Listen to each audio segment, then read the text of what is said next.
Hello book besties and welcome back to my channel. If you're new here, welcome in. If you are returning, thank you so much for coming back. I appreciate y'all. Today's video, we are sitting down. I know it's kind of weird. I've been standing up a lot lately for my videos, but yeah, we are sitting down. I wanted to get nice and cozy. I think I was trying to mix cozy and toasty together. Anyways.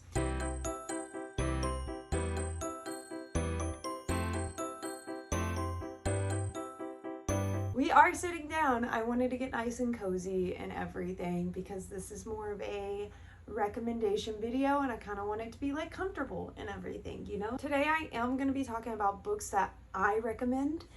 These are like my top recommendations. Like I will probably never stop recommending these books. So this is books I'll never stop recommending. Pretty much. These are my recommendations. These are books that I absolutely loved. For the story, the characters, the plot, if there was plot, you know, all that. It is my personal opinion. Please do not hate me because of my personal opinion. If you didn't like a book that I am about to recommend, that is perfectly okay.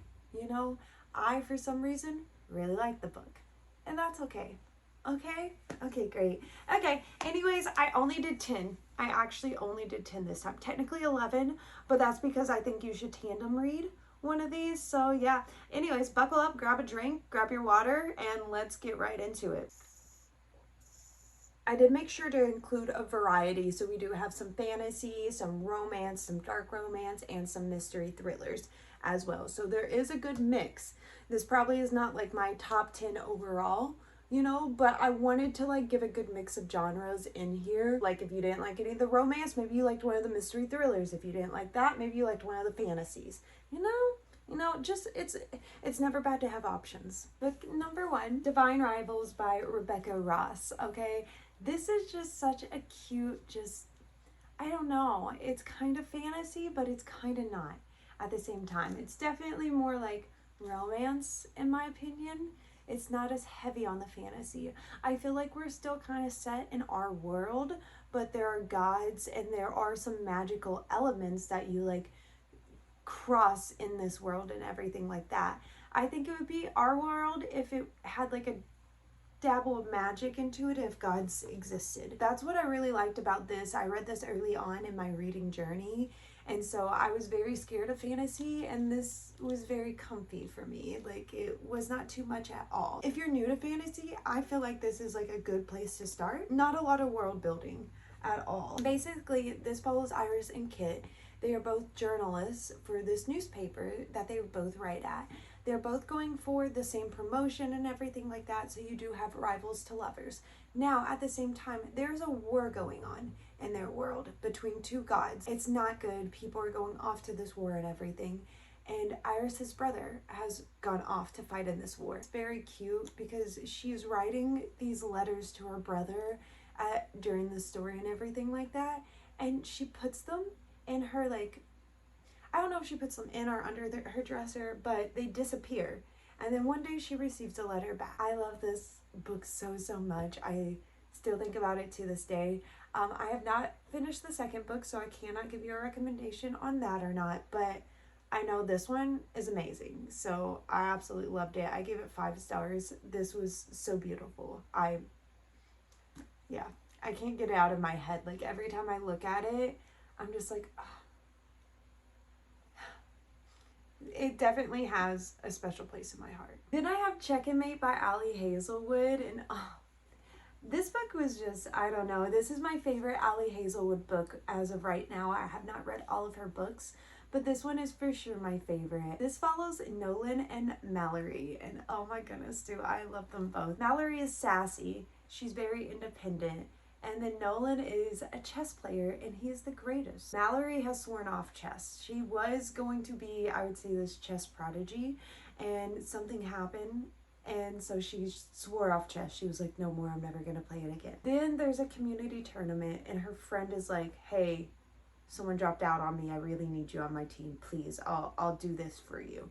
And she's like, okay, whatever, no problem. Her very first match against Nolan, and she beats him. That's right, my girl beats him. And that immediately sparks an interest with him. He is like kind of obsessed with Mallory in a rom-com-y way. And Mallory is just like refusing to give him what he wants. And so it's really good. I love it. I'm a sucker for good rivals to lovers, because this Divine Rivals is a rivals to lovers. This is a rivals to lovers. So like, I love a good rivals to lover, but like, this is so cute. This is probably Ali Hazelwood's best book up to date. I feel like it's going to be hard for any of her books to like top this for me, you know? So like, but who knows? We'll see. 5 Survive by Holly Jackson. Okay, I know we always talk about A Good Girl's Guide to Murder when it comes to Holly Jackson. I know we do. It's a good book. It is. This is better. In my opinion, 5 Survive is so much better. I said it, okay? I said it. I put it out there. This follows 6 best friends who are going on spring break together in an RV. And on the way, the RV breaks. Coincidence? Maybe, maybe not. You'll have to read it to find out, because this gets so intense. 6 people who you think are best friends, and the pressure gets to them. This had me hating one of the main characters in this book. I mean, there's 6 of them. You're bound to hate one, right? I absolutely despised one of these characters. They're definitely in my top 3, like, most hated characters. I think that's very impressive to make me hate a character so much like that, to the point where I want to throw the book and I'm trying to finish the book to see what happens. Secrets come out, things come out, people betray each other. It is absolutely crazy, intense. Things go off the wall like I've never seen it before. My heart broke at the end too. Broke at the end. Oh, it was so good though. I want more like this. I want more books by Holly Jackson. She just really knows how to write a mystery thriller for me. Like, I've read A Good Girl's Guide to Murder. I've read 5 Survive. I need to get Not Quite Dead Yet. Like, she just does not miss with me. She's very consistent with me. So we'll see if she goes 3 for 3. Because I think if you go 2 for 2, that's really impressive. Like, if I love 2 of your books, wow. If I love 3 of them, you're an auto-buy author immediately. Then we have Punk 57 by Penelope Douglas. Now this one I know is like a hot take. This one, you either like it or you don't, honestly. I gave it 4 stars, maybe more than 4 stars. I know it got at least 4 stars. I loved it. I had a good time. I know some people are like, this is set in high school. You know, that's kind of weird. Don't care. Don't even care. In my head, it could have been a college romance, honestly. Basically, we have, I think it's pronounced Misha, but I don't know. And then we have Ryan. And what they are pen pals. During school, they had a pen pal thing, and their teachers, based on their names, thought they were the same gender, and they weren't. And so they kept writing to each other. And then even after school ended, where they started the pen pal, they kept writing to each other all these years, and they saved the letters. It's so sweet. It is so beautiful. I love this. I love this. Now, this is a dark romance. I think this is a great beginner dark romance. It's not as dark, but it does deal with some dark topics. So please check your trigger warnings for this. Misha ends up attending Ryan's school, and it goes from there. Because I mean, their whole thing is not revealing their identity to each other, and so things start to get a little complicated when they start attending the same school. Really good, really good. And also, Misha ghosted Ryan as well, so like, yeah, there's that tension too. I had a good time with this. I know this is hit or miss for people, and that's perfectly fine, but this was just addicting to me. I just did not want to put it down at all. Does It Hurt by H.G. Carlton. I think we all knew this and another book was going to be in this book recommendation video. I'm a very predictable recommendator, and listen, when I love a book, I'll scream it from the roof that I love a book. This is better than the Cat and Mouse duet. I'm just going to say it right now.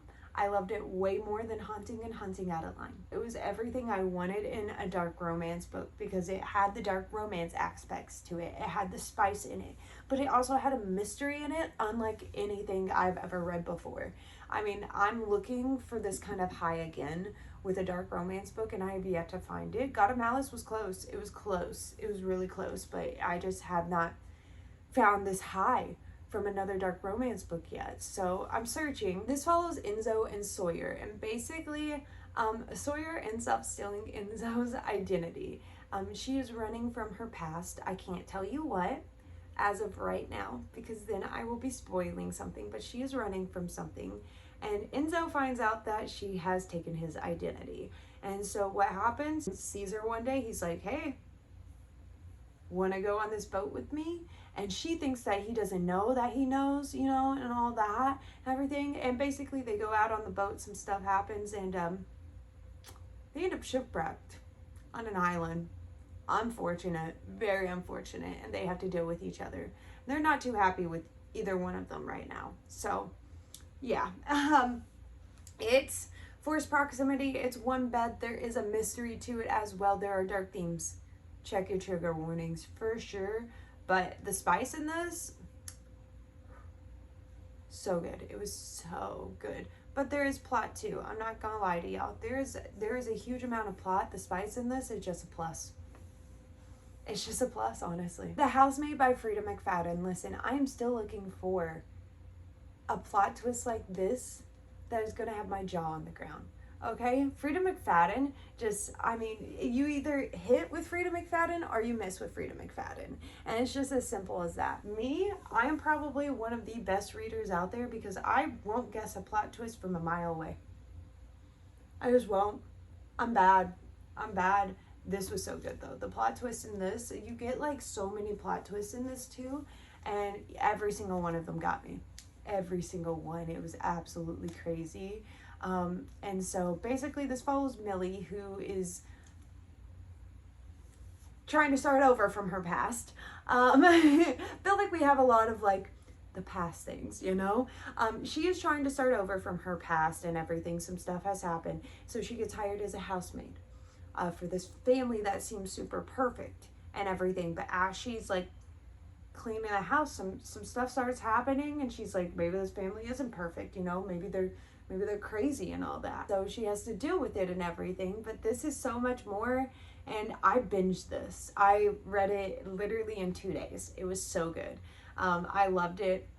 I highly recommend it. This is probably my top 3, if not number 1, Frida McFadden book. Like, so good. It's so good. I feel like this one's just a classic. The Hunger Games by Suzanne Collins. Listen, I read this in high school. I reread it this past year into this year. I love the Hunger Games universe. I don't care. I love their stories. I love the storyline. I love the love triangle aspect of it. I'm a sucker for a good love triangle, honestly. If a love triangle is done right, I'm a sucker for it. I want more books. I want more stories of other tributes and everything. So if you've been living under a rock and you have not either read or seen the Hunger Games, you should. The Capitol has set up this thing because there was a rebellion in the past to where every single district must send a guy and a girl in under the age of 18. And basically they fight in the Hunger Games. And there's only one winner. A bloody games and trials in a way. It's messed up. It is very, very messed up. The storyline is so good. It's so good. It is heartbreaking at the same time. You go through a lot. There's now 5 books out in this series, in this world, and I'm sure we'll probably get another one, honestly. I know I'm fiending for Mag's story. I really want Mag's story. I want Beatty's story. I want Finnick's story. Like, there are so many people's stories that I want to know what they went through during their games. I just don't think Suzanne Collins can satisfy me by the time this world is over, because I want every single one leading up to it, you know? Like, I'm just like, I want every single one. Start me from the beginning to the end, you know? Katniss basically has to go in. Her name gets drawn. Well, her name doesn't get drawn. Her sister's name, Prim, gets drawn, and Katniss substitutes for her. She volunteers as tribute to take her sister's place. I just can't. The love you must have for your sibling in this. This just brings out so many emotions. Tress of the Emerald Sea by Brandon Sanderson. I love this book. This was the book that kind of kicked off like, oh, maybe I can't be a reader. Maybe I do like reading again. This follows Tress, who has lived on an island her entire life, and then the boy that she is in love with disappears, goes away with his father, and does not come back. Tress is like, oh my God, what has happened to him? And she basically leaves the island determined to find him and to save him because she thinks something has happened to him. And this is so beautiful because this is not, love is the motivation in the story, but this is not a romance book. It is a fantasy book and it is a whimsical, fun time, but it has its serious moments too where I'm freaking out for Tress, but I love this. This was so good, and like I think about Tress every single day, and this ended perfectly. It was the perfect ending. Like I literally am just like, it was the ending I was hoping for, and it was everything to me. Don't worry, don't worry. Fourth Wing is still included, but I did not put it at last, okay? Because I know y'all are probably tired of me doing that. Fourth Wing by Rebecca Yarros. My sister is currently reading this book, and it makes me want to reread it. And I'm not a rereader, not at all, but I want to reread this so bad because she is having such a good time. I think she's on like chapter like 15 and everything. I mean, I love this book so much. I gave it so many awards. So this follows Violet, who is trained all her life to be in the scribe quadrant. And then her mom is like, no, you're going into the writer's quadrant is what you're doing. It's pretty much games and trials at a dragon school because you are training to become a dragon rider. And dragons are not always nice. Not at all. You look at them wrong and they're willing to destroy you. There was a rebellion before, and so the children to the parents of the rebellion, they're called the marked ones, are sent automatically to the writer's quadrant as punishment for what their parents did and everything. And Violet's mom was in charge of that. So we got a target on our back, and it is crazy what she goes through. And everyone underestimates her because she's the tiniest person, but let me tell you, my girl, she's smart. She's smart. Now, this last recommendation is 2 books, but that's because I think a tandem read is best for this. Powerful and Powerless by Lauren Roberts, okay? I actually just finished this a couple months ago. This is emotional. This is crazy, but it was so good. It is games and trials again. I am a big games and trials girly, if you could not tell. So we follow Peyton, who basically has been hiding her whole life. The plague happened years ago. You either got powers and became an elite, or you didn't and you're an ordinary. And so the king one day decides if you're an ordinary, you are weakening the powers of the elites and you must be banished to your death. He clears out the ordinaries. Peyton was an ordinary. Her father trained her growing up to be a psychic. I like to say this is like Hunger Games mixed in with psych. So she pretends to be a psychic, but one day she accidentally saves one of the princes, and the community that she lives in decides to nominate her for the trials that go on here. It is so good because we get another love triangle, of course.